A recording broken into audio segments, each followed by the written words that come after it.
And finally, if you haven't read the wonderful works of these wonderful women, Gertrude and Alice are actually selling them out the front as well. So it is. That wasn't because of us. I didn't know that was happening. No, we just thought it's a great opportunity. No, this is not. I know this is not you guys promoting it. We just thought people would want actually to, if they haven't bought them already, wanted to do it. Right. So I'm going to start at the beginning and just start with you, Jess, and just say, look. There's a lot of discussion around coercive control, and could you just tell us what that means? Sure. So, thank you so much for having me tonight. And honestly, it's such an honour. And can I just say that when I went to meet the Queen, I called the bus. Nobody else went back to the Jollymont Centre after Government House, but just kind of keep it real. So I guess like a working definition of coercive control is that it's like the underpinning dynamic of almost all family violence. And what I mean is not just family violence that happens where an argument escalates to something physical, which can happen in relationships once or twice and then never again. Or it can happen in some relationships where there isn't an underpinning dynamic and it doesn't become life-threatening. But when we're talking about family violence in the way that women and kids seeking help for, or seeking help from refuges, for example, or support services, we're talking about coercive control. That's basically the dynamic. Mm-hmm. And what coercive control is essentially a complex system of entrapment. So when we understand that this is real, this is why I called the podcast on it, The Trap.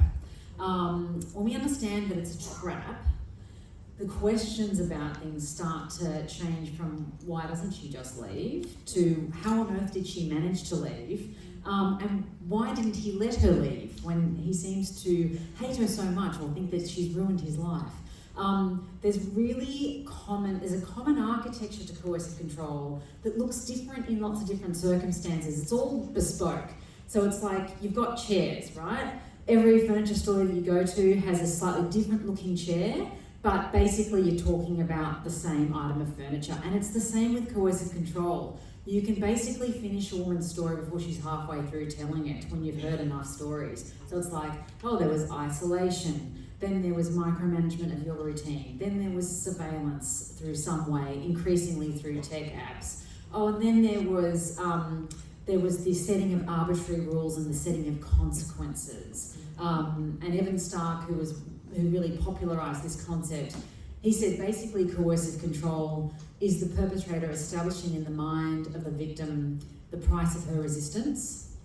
And there's degradation. And there's threats, and the threats may not be overt, it may be just an atmosphere of threat, like one woman whose perpetrator was a serving police officer and he would put his weapon on the table during dinner. There's so many examples of things that you couldn't say, well, he threatened to kill me, but it was very clear that capacity was there. Or using animals to show what you're willing to do to one of the family members. So that all happens, and I think what's really important to remember is that victim survivors they often will say that if they endured coercive control, and this happened over many months, that if they experienced physical violence, and many won't, that it was not necessarily the worst part. It's not the part that takes the longest to reform, to heal from. When I say reform, really what we're talking about is a type of abuse that occurs in cults, in sex trafficking rings, sometimes in hostage-taking situations, and in some prisoner of war camps. And essentially, it is a type of thought reform that you literally have to almost be deprogrammed from, where the perpetrator just becomes so huge in your mind about what they need, what they want, what they think you should do, what you're allowed to do. All of this is just voice in your head. And every time you wake up in the morning, when you go to brush your teeth, when you go to cook dinner, the voice is there. And getting that voice out of your head, even if you've left, even if the perpetrator is dead, sometimes can take years, and for some women, it never goes away. And children experience completely parallel experience, whether they witness physical violence or not. They are experiencing the betrayal dynamic of coercive control and often develop complex PTSD as a result of growing up in that environment. Thank you, Jess. That is incredible explanation.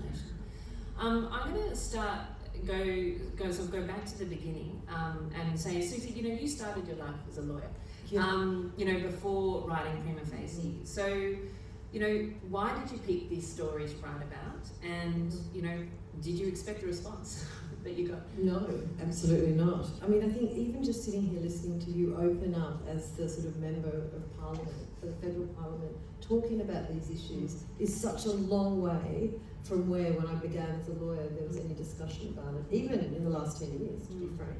So when I wrote the play, I wrote it, first of all, when I was at university. Of course I knew people that were sexually assaulted constantly. I mean, so many of my friends, everyone's had some kind of thing happen to them, including myself. And I think that, and everyone would clutch their keys as they walked from the station to home, thinking, okay, the stakes are not just, do I lose my phone? The stakes are, will I be raped and murdered? I mean, that just became part of the expectation of being a woman, that you had to be on the lookout for that. And of course I grew up in an era where what you were wearing and what you were doing was constantly examined by yourself, thinking, am I inviting this terrible thing into my life or not? So, I mean, when I was at university, I did law and gender, which was something that all the law firms said to me when I went for interviews. Why don't you do tax law? I said, it might be useful to me one day. It turned out it was. But, and I think because I did that course and I did criminal law, of course, like every lawyer did, and I remember doing the criminal law sexual assault and rape cases and just thinking they were made to be sort of titillating, and in a way, they were the ones everyone got excited about. But they were just this awful story where I started to see where the law was not fair in that particular arena compared to how it sort of could be explained as being reasonably fair in others.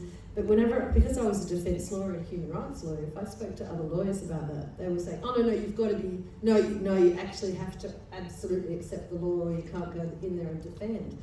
But I thought there's something about sexual assault law where basically it's almost impossible for the prosecution to ever win. Now, as a defence lawyer, you think, great, that means I can win all my cases.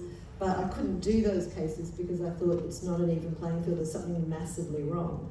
And I think it probably took me a couple of years to see it's the whole system. It's generations and generations of a male perspective deciding on the law of sexual assault and rape, so that it was an easy cut and dry answer as to whether it had happened or not. And I think that two of the things, and I was talking about this recently, is that, people would say women cried rape for the idea of regretting having sex with someone or because they wanted to punish someone. Now, it always felt like a very unreasonable, and also statistically speaking, it's like 0.1 or something, people would even bother to do that. But there was the motivation to do that just seemed outrageous. So when I took sexual assault statements as a lawyer, and I took like 6 a week after I'd been at court all day, I would basically, the only thing they got out of making those statements was me being able to apply for them to get sexual assault therapy. And I thought, why would you want it unless you needed it? So it was sort of like, there's no reason for these people to lie to me. They're not even going to the police. And in fact, the very few that did go to the police didn't get a conviction anyway. So, and these were pretty serious sexual assaults. I mean, they were very provable if you actually looked on paper to what had happened, but there was so much anxiety attached to them. But I think it occurred to me that in this day and age, we can actually prove how, like, we're not in medieval England where maybe if you're not a virgin when you get married, that's like a terrible thing, so regret is a big deal. I mean, now women have like an acknowledged autonomy over their sexuality and their bodies to the point where we're on dating apps. I mean, I'm married, but anyway. But my friends are. And, they're on dating apps. If they have sex with someone and they regret it, they just don't tell anyone. Yeah. Or they swipe to another part of the dating app. And if you actually, and so that rules out the regret factor. But then the other thing, and I talked to a whole lot of lawyers and judges in London about this, and they were going, oh yeah, we still do cross-examine on that, that's the best we've got, kind of thing. And the other one is, you're doing this to punish someone, to pay them back. And I said, now we know in this day and age of social media how inaccurate that motivation is, because you can just cancel someone online and have a much bigger impact on their life than going through 2.5 years of agony yourself while you wait for a trial. So it's starting to look like the toothless tiger that it always was. Anyway, all that aside, so when I wrote the play, I actually just wrote it out of this passion because I could see this happening all around me in a community of defence lawyers and judges. and thought, well, I know how to write it because I want to show why it's important to have the law of innocence until proven guilty, but why there's a problem with it when it comes to not the innocence until proven guilty, but it's not working in sexual assault because it's actually completely geared towards one argument. Mm-hmm. And a lot of those arguments are that women had a different psychological response to imminent violence, and that was to freeze and to fawn, which is different to the fright or flight. And you can imagine if it's two equally weighted men fighting against each other, fight or flight is I guess a rational way to try and get out of that circumstance. But if someone's physically bigger than you and overpowering you, then there's, like, for a woman to actually fight or try to get away, it could make it so much worse for them because they're bound not to be able to necessarily.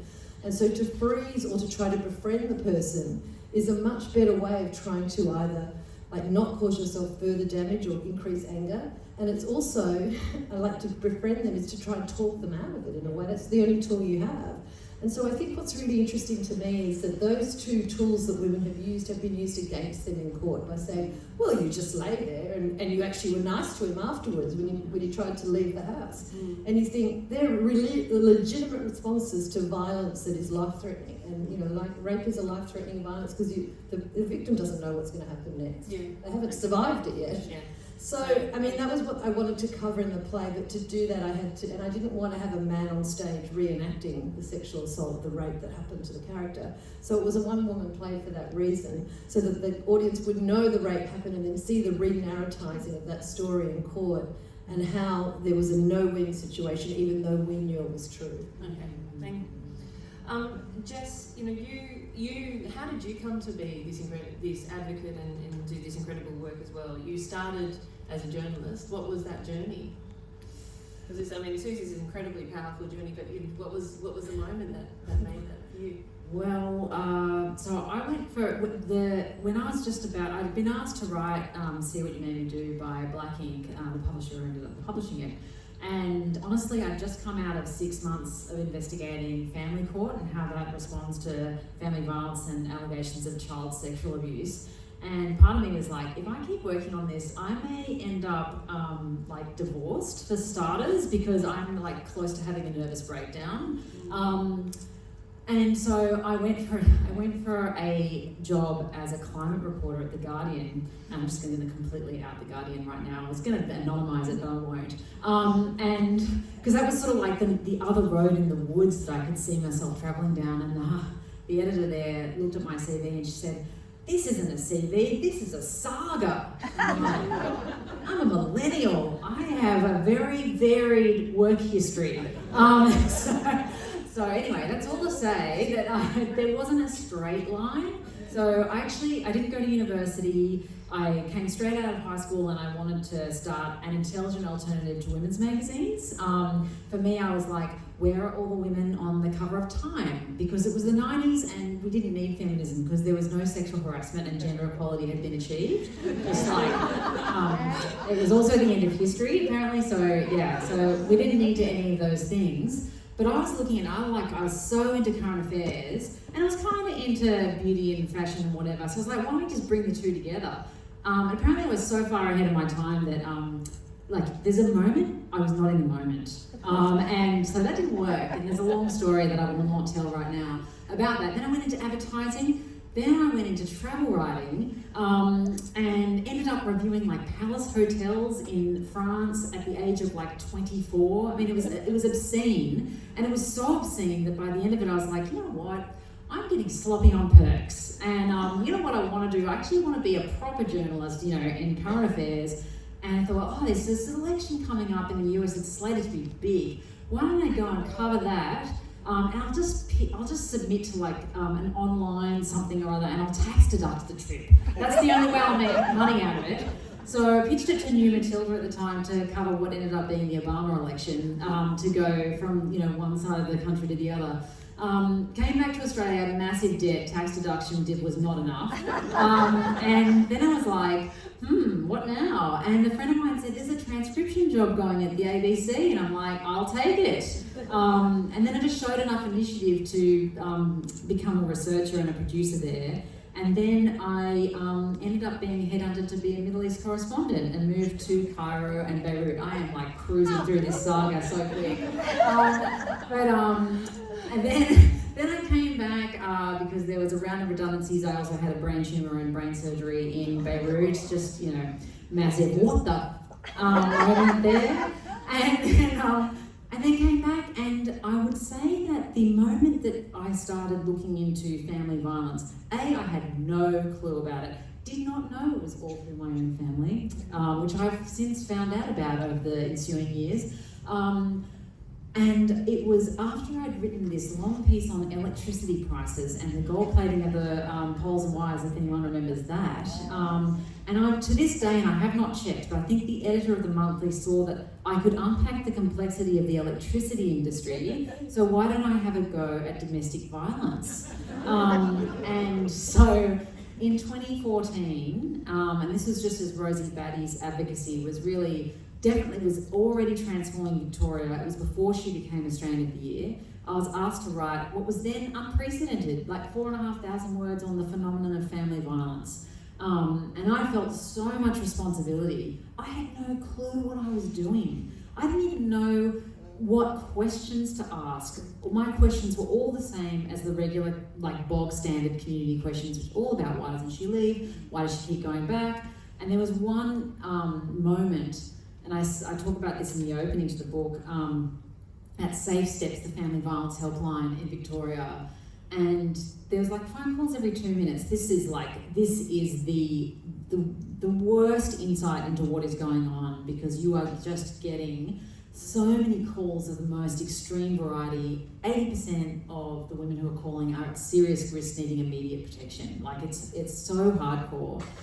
And there was this lull in the phone calls, and I just said to one of the phone counsellors, do you get really frustrated when it seems like, you know, you've talked to a woman a few times and she's ready to leave and she just goes back? And she just fixed me pointedly and she said, no, I get frustrated when he promises to stop doing what he's doing and then he does it again. Yeah. And I'm like, damn, lady, you are totally right. Why did I not see it through that lens? And I went out to the tram stop and I was like, I have not even been asking the questions that would get me to the answers that I need. And so I think 1 year into reporting on this, I wrote an article proudly titled, Everything I Thought I Knew About Domestic Violence Was Wrong. And I was quite excited about that because for me as a journalist, I'm sure you've experienced this as a lawyer and as a writer, when you see something that you're particularly wrong about and that the community is often totally wrong about, accepting those who've been through it, it's like a huge opportunity. And I was like, wow, this is like a Mary Poppins bag. Like I could just keep pulling out things to focus on and it will never end. There is so much to learn and so many things to educate on. And then coercive control just became this obsession of mine because I was like, wow, this is the sleight of hand. This is the thing that makes itself invisible. This is the stuff that we're not even close to really identifying and understanding. And really, in the last 10 years, the community has just gone so far ahead in saying it's not if it bleeds, it leads anymore. It's actually what matters to victim survivors that is often, you know, being put right up the front of stories. And we're looking at financial abuse and tech-facilitated abuse. There's a whole different world. But, I mean, that is two incredible journeys to where we have got here. So when you started on this journey, what did you want to see? And now that you have been on this journey for some period of time, what do you want to see? Oh, should I go first? You go first. Okay, so I realised, I was going to court every day and I was working with young kids in King's Cross and telling their stories to a judge. And I realised that the way that I told the story impacted the outcome. So I could give the same information, or I could make it a story where there was empathy involved. And so if I said, you know, my client is called James, and I'm going to talk from James's perspective rather than my client instructs me X, Y, Z. And I would say, you know, James was 3 when he was found by police in an abandoned car after being sexually assaulted. He was taken home to his parents, who were both high on drugs and never had the conversation with him. Where was the state there? And then I would say, you know, then he went to school and he had a learning disorder and he also had fetal alcohol syndrome problems. Where was the state? Who intervened? No one. and then he was kicked out of school, and then he had nowhere to go, and then where was the state? So now he's ended up in the criminal justice system, and I'm asking you, the magistrate usually, that the state can now intervene and give him the possibility of having some rehab and mental health help now, and not send him to prison. What are you going to choose? And actually, it's cheaper for the community if you don't just lock him up, because the minute you lock him up, he's going to learn other ways of being in the criminal justice system, and it's a lifetime on the public purse, as opposed to actually intervening now when I have this setup where I could send him somewhere that's going to help him. And, I had 100% pretty well hit rate on that. But I realised that telling a story with empathy, when they hear these stories all the time, actually changes the way people respond. So I guess I wrote one play that went to the Sydney Opera House. It was my first play, and it was about that community of dislocated people in the cross, basically young people, old people living on the streets, in the sex and drug industry, really, but trying their best to look after each other because that was all they had. And I felt that I impacted more people just by doing that play at the Opera House, and had so many emails from people saying, I've driven through there a million times and I've been a voyeur, a tourist of like tragedy, rather than going, that could be my cousin's kid, or that could be my daughter's friend. It's only 10 minutes from Vaucluse, and some of those kids came from Vaucluse too. So, I mean, I think that was the lightning bolt moment that I thought, you can write stories and put them onto audiences and start conversations that go to that become a national conversation, but also become a dinner table conversation. So it's not about just like getting your name in the paper. It's really about when those people go home and they have a conversation with their children, there's some care involved in thinking about these people that are existing outside of the regular community that they live in. And and so that had an impact on me. But when I wrote Prima Facie, I thought no one would ever put it on. I just wrote it because I thought, I have to write this play, it's in my head, I've got the craft now, and I've had this since law school, and I know what to write, and I'm just going to write it, and maybe someone will do a reading somewhere along the line. So I wrote this in a sort of fury of a weekend when I had a huge fight with my husband and left home. Because I was having a garage sale and no one would help me, so I thought, well, that's it, I'm leaving. I wrote this play. And thought, literally maybe I can get a friend's child to read it out at a stand-up place somewhere. But then put it in for the Griffin Award, which it won, and then it went on in Australia. And with a fabulous director who was a woman, and there's no women ADs in New South Wales anymore, I might add, in theatre. They've all gone all of a sudden. But that was the one moment there was a female AD, and she took it to the stage, and then someone bought it overseas, and before you know it, it's literally in so many countries, from Iceland to Romania to Athens to Paris to everywhere. And I just think that little play has had more impact on people than me going to court every day, and in a way that seems to be the way to do it. But it is about creating empathy and story so that people actually can receive it in a way that makes sense to them rather than just statistics. Jess, for you, I mean, I guess that's, again, you have been a huge change maker in this area, particularly in coercive control and in violence. What did you want to see, and what do you want to see now? How's that changed? Gosh, I guess I really wanted to, as I said, I really wanted to make the invisible visible. I wanted to give, as best I could, help victim survivors find the language to describe what they've been subjected to. And to some extent, and this was a bit of a byproduct, is also help the few perpetrators who've got some self-insight, or former perpetrators, to see actually that's what I'm doing.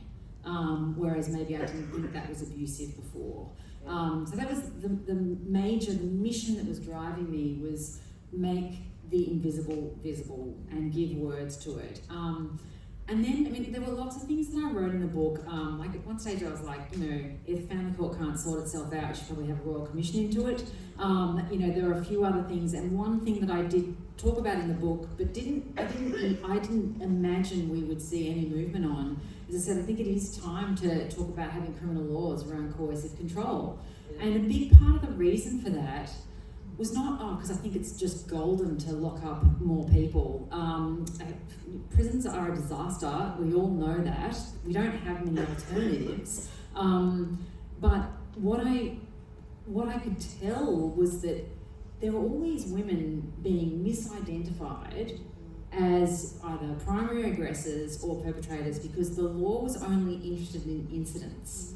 Like, law did not have any interest in piecing together the puzzle, or asking further questions about, why did he, on that one-off occasion, take her laptop out to the balcony and smash it? And why is she, as a Chinese migrant, sitting separately to her husband and pressing charges? Like, why has she decided to do that? The law's just not interested, you know. And for me, it was like, we need to be showing the entire pattern of what's happening, because actually what we see where that's happened in other jurisdictions is misidentification is just absolutely not an issue. Because once you start asking those questions and actually interrogating it, you do identify who the primary aggressor is, and the evidence is actually everywhere. And also victim survivors from every cultural background said that that's what they wanted. So that was a big part of my driving force to sort of advocate for coercive control laws. And now we have that operationalised now in New South Wales. There was a big debate, and a necessary debate, about whether this may end up harming victim survivors, but particularly Aboriginal and Torres Strait Islander women, who we know are already massively over-policed and under-protected. The National Aboriginal and Torres Strait Islander Social Impact Survey from 2016 showed that in the previous 12 months, Aboriginal women had police attend to their assaults, 60% of Aboriginal women. It's a very high number. Now, a lot of Aboriginal women aren't calling police, but police are turning up. And so it was like, we have a responsibility to make it so that when those police turn up, no matter who has called, they do a better job of finding out what's happening. Now, racism in the police force is not going to be fixed by a new law. But because there was this public debate and so much scrutiny, we've got like unprecedented implementation around these laws. There's an implementation task force, there's social marketing in various languages, there's a First Nations ad agency running social marketing around these laws. There's reviews every 2 years to make sure that they don't get misused, or if the legislation needs to be amended to include elder abuse, for example, or to be broadened out to include multiple family members, as we see happening particularly in some South Asian families where the mother-in-law is the primary perpetrator. So there's so much to say around that, but we watch these laws extremely carefully, because sometimes we've seen often in the past, domestic violence laws with best of intentions have turned out badly. Now, in terms of what I want to see from here on in, I have a very particular interest in justice reinvestment, and that was actually something that I was pushing for much more than coercive control laws. That has been taken up in various parts of the country, not just because of me, but because it's a good idea. And that's all about communities getting together, breaking down silos between services, making sure everybody actually speaks together about all the clients that they represent, and finding out what the best way is to help those people. But I was just part of this government panel called the Rapid Review into Prevention Approaches. So there were 6 people sort of appointed to reappraise how do we do prevention. And we had 21 priority areas. So when I think about like, what are the things you want to do, there's quite a lot. But first and foremost is children, preventing the maltreatment of children, and prioritising the safety and recovery of children with their protective parent if they have one. And that goes from everything to responding to adolescent violence in the home, to attending to infants and babies who have grown up in coercive control, and having that, like those home-based interventions from early healthcare nurses. I mean, there's so much that we can do, that we can plug into the prevention of gender-based violence around kids that is just completely, not completely, but largely untapped. But also young people who are actually experiencing intimate partner violence for the first time. 16 to 24 is the highest risk age group for coercive control and for sexual violence. And we don't, I mean, 16 to 24-year-olds, when they hear domestic violence, they're like, oh, that happens to older women with kids. Right? We don't even talk about dating violence hardly at all. So that was a big, that was a big priority area for the review, and we said we actually need to start having child-centric DV and trauma-informed services everywhere that you have families seeking help, whether it be homelessness, whether it be refuge. There's just family violence is everywhere through every system. But also, and in line with Susie's mission, stop perpetrators weaponising systems. Just like the government has the power to reform their systems to stop perpetrators weaponising them. It's like you can't be in everyone's bedroom, you can't be in everyone's kitchen, but you can be inside Services Australia and stop that being utilised. You can be inside your child support system and stop that being weaponised, and you can be inside your own family law system. So I think if we were to even really ramp up our efforts in just those two areas, not only would the prevalence, I think, go down, but the severity and the impact would be reduced. But there is a lot of work that needs to be done. It's exhausting. I'm conscious that we're already running over time because you guys are, you have so much to say, and I think so much that people want to hear. But I do want to get to the questions, so I don't want to steal them all myself. So I'm going to ask you sort of quite rapid fire questions so that we do, don't eat in too much into the question time of the audience. So they're not short questions. Okay, so firstly is a question about, about some people want to, you two have changed, I think, the country, and internationally as well. But also for many people, they actually just want to be, good people locally, like, good friends, good family members, good brothers, good fathers. And I do know we have a lot of good men in the room as well, and I know that it's really important that this is a conversation that this isn't just about men, this is about us and working with wonderful men who care about this as much as women do. So tell me, how do we do that? What does that mean? Yeah, I mean, to me it's so important. And like I had one audience member come up to me in Broadway who was a 55-year-old man, a Canadian. I don't know why that matters. It seems to matter. But he said to me, Suzie, I saw your play, I loved the play. He said, but I'm now looking back at my 20s and thinking, I thought my role was to convince women to have sex with me. So I'm thinking a lot of the sex I had was, one, coercive, and two, maybe it wasn't consensual all the time. And I mean, that's a big admission for a guy. But to actually review your 20s before we understood the language around this, and when the peer groups didn't understand the language either, and when women were going, I think maybe it is your job to convince me.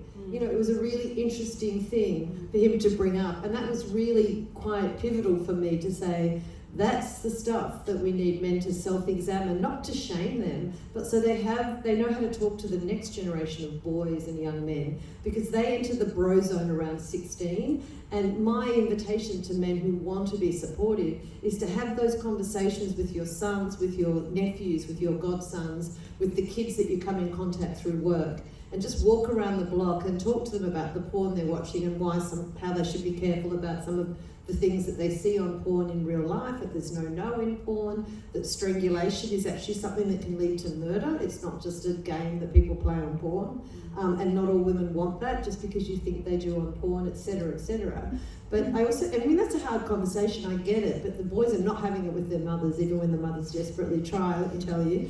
And the other thing is that women don't understand that bro zone peer group mentality, and we might say to our boys with all the best intentions, well, when someone says something misogynist, you need to stand up against it. But any boy that's been in that bro zone knows that that's almost an impossibility, and it will alienate and isolate them from the group, and then they will be the one that's picked on or bullied as a consequence. So I guess it's about coming up with a group of tools or a way to use humour or to use certain phrases in those scenarios so that you don't buy into the misogyny, but you can joke around about, I'm not going to be a misogynist or whatever it is, to start breaking that down. Because at the moment it's very tight, and we might all think we've raised perfect boys in this room, and I'm sure some people have. I hope that I have. But we also know that when they're in their peer group and they want to have friends and they want to be part of the boy game, they're probably shamefully to themselves going, I wish I could speak up now, but mum doesn't understand. I couldn't possibly speak up right now. And I know there's a friend of mine in this room whose son did speak up. And there's consequences to that as well. And recognising that there's consequences to that. We don't want them all to be, you know, like, we don't want them all to be like flying the flag constantly, but we do want them to be part of the change. And I think if they've got templates in older men and their brothers and their uncles, or even just people that they admire, like their sports coach, you know, there's the possibility of saying these are some of the lines you can use when you're in the locker room, because we were all there, we know what it is, and it's not cool anymore. So let's find a way through it. I don't know. That's an invitation. Thank you. And Jess, you know, for men, but also for women, and for friends who aren't sure perhaps what's going on in someone's life, how do we be good friends, good mums, good sisters in this space? Yeah, sure. And I just want to also add, and I think this is much more pertinent, not so much in the adult sexual violence area, but in the child sex abuse and domestic and family violence areas, that 4 in 10 kids who are now 16 to 24 have grown up with domestic violence, and that includes a lot of men, and a lot of men who have grown up with this in their childhood. And I think kind of acknowledging that in this area, and really acknowledging the experiences of children, would really help, I think, bring a whole bunch of men into this area who want to speak more about their own experience with this, but feel like it's not their place, because kind of, I guess, some of the good parts of Me Too was that men had to sort of sit down and listen, but some of the negative, like maladaptive part is that men now feel like they shouldn't talk up at all, and I think that needs to kind of move on. There's ways to ally, there's ways to, anyway. So, in terms of how do we be good allies and good friends and sisters and etc., I think you need to recognise that if you have a friend or someone who you love who you suspect is going through coercive control or who's being impacted by sexual violence, it's hard being the messenger if those people aren't disclosing to you. You need to be careful, but you also need to gird yourself. It may be quite frustrating. That person may have turned into someone that they themselves don't like, and they will probably, particularly in coercive control, part of what they are being trained to do is push other people away. So if you feel like you're being pushed away and you're getting this big push away from someone, that may be actual further indication that what you suspect is correct. And the best thing that you can do is just try to hang in there, even if you have to keep a bit of distance to protect yourself.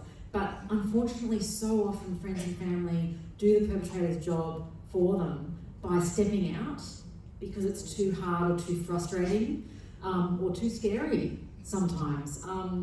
But also, I think we really have to be alive to what's known as DAVO. And this goes to when we suspect that someone is perhaps perpetrating this, who's a beloved friend of ours, and I've had this happen recently in a friend group of my own.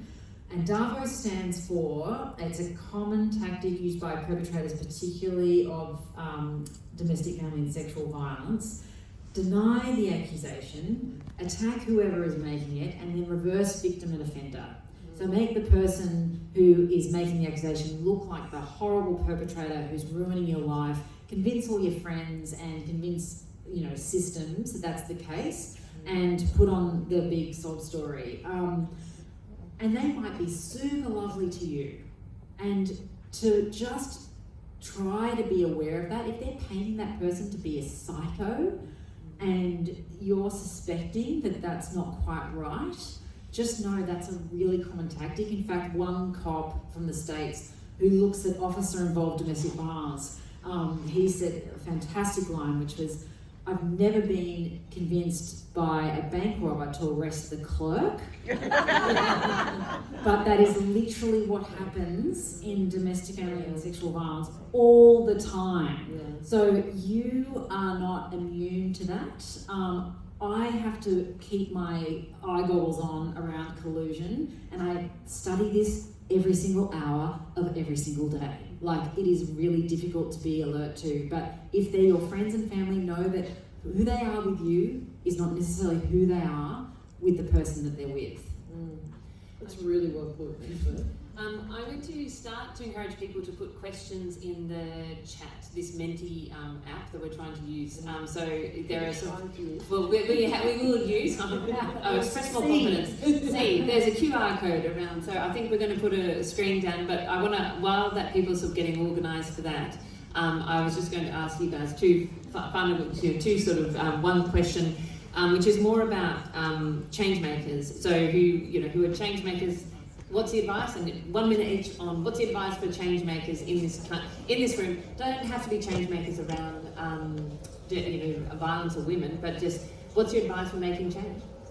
Oh, sorry.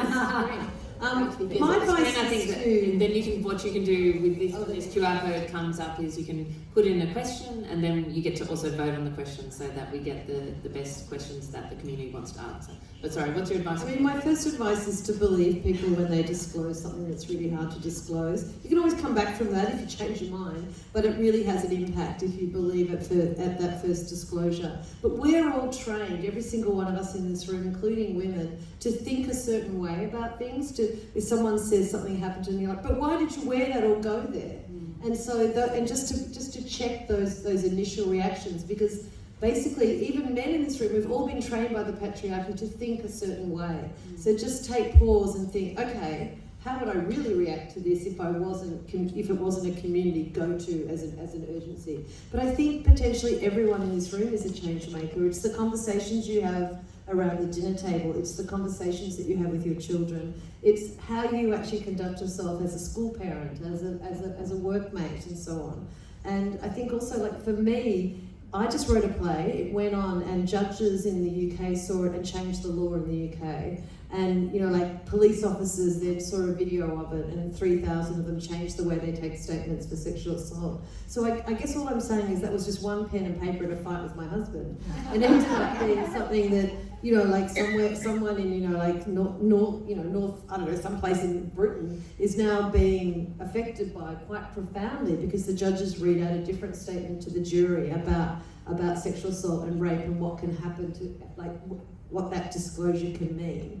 And also that freezing and friending is a very legitimate way of responding to that kind of, that sort of violence. But I think, so for me it was like, just speak up, because you never know who's in the room, who's the person that needs to hear it. For me it was a group of judges that came to the theatre, and they changed the law as a consequence, and lots of barristers did as well. And in Australia, I've been invited to various places to talk as a consequence. So I think it's really just about speaking up, speaking your truth, and recognising that sexual assault or family violence is not the shame of the person that it's happened to, it's the shame of the person perpetrating it, but that person also probably comes from a background of violence or some sort of trauma as well. So it's about contextualising things and having empathy for human beings. Thank you. And Jess, something change making, whether it's on this or the many other things that you were interested in your extremely varied and long career. In my saga. I would just say that often, especially if you're just starting from scratch, is just have a thing that you are willing to sacrifice social time to try to make progress on. Because anyone in the audience, and I know several people here who have decided to really try to make change in certain areas, they do have to sort of sacrifice those lunches and dinners with friends and stuff. So you've really got to believe in what you're doing, otherwise you just won't give the time to it. But I would also just say that there's nothing particularly special or chosen about the people who end up having an impact. A lot of it is just like focus and determination and not going away. And it can start with like writing a letter to your local MP, or calling her staff and asking for a meeting about something. Like it literally, and it can be just, I want to see this change happen. And really just trying to do everything that you can to get people to listen to you about it. So yeah, I just don't think that the people who have impact are some special breed, because So true. just not. Like literally, I got $7,000 to write my book. It took 4 years, and I was like in massive debt with a 2-year-old by the time it came out. There was nothing about what I did that guaranteed that book was going to reach anybody. It was just luck and a lot of very hard work, and probably hubris. Right, here is a question. Consent education in schools. So is this the